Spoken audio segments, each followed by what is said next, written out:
Let's talk a little bit about our 5-step process. It starts step 1 with mutual commitment. Does it make sense for us to work together? And the way that that's determined is we get together and have a meeting. And the meeting is nothing more than a conversation. There is no agenda. Sometimes people bring in investment statements, sometimes they don't. There is no agenda. It's all about you.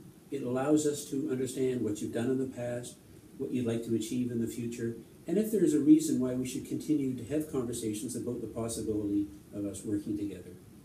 If the decision is to go ahead and start working together, we go into step 2, which is discovery.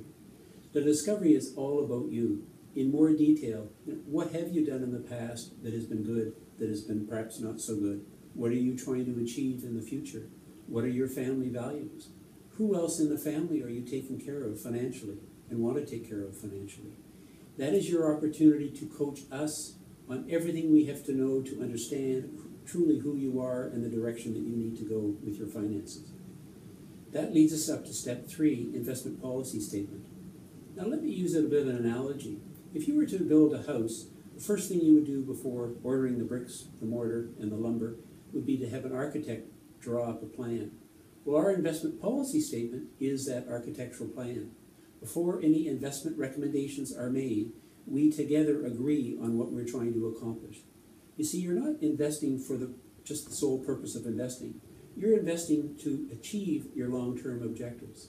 All of the details, all of the parameters towards your investing strategy will be clearly outlined in the investment policy statement. No investment recommendations will be made until that is done and we agree the direction that we're heading, a little bit like you building a house. Step 4 is financial planning priorities. Clearly that is my favorite, because at that point we've already been working fairly closely. We already know a fair amount about you, and we've already got a very good, solid investment strategy that will help you achieve your long-term objectives.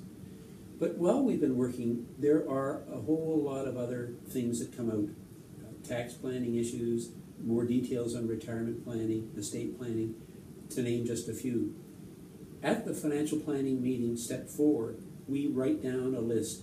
Call that your to-do list. All the things that you have mentioned that are important to you to address, we have it written down.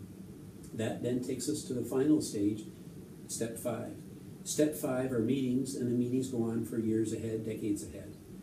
The first number of meetings, we will use what we identified on your to-do list as future agendas. Case in point, the thing that new clients want us to do most often first is cash flow projections to see if they will be able to retire and maintain a certain lifestyle during retirement.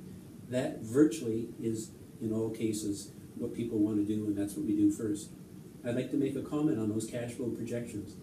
That regardless of us doing that in year 1, that is something that we would like to repeat every year.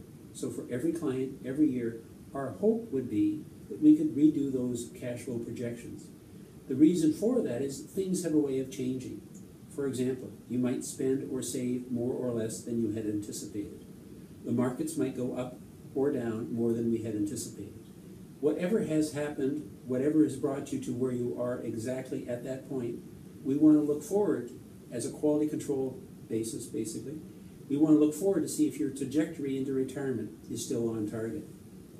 So that sums up our few words on the 5-step process. There is more information on the website. By all means, look at it. If you do have any questions, by all means, please call. Thank you.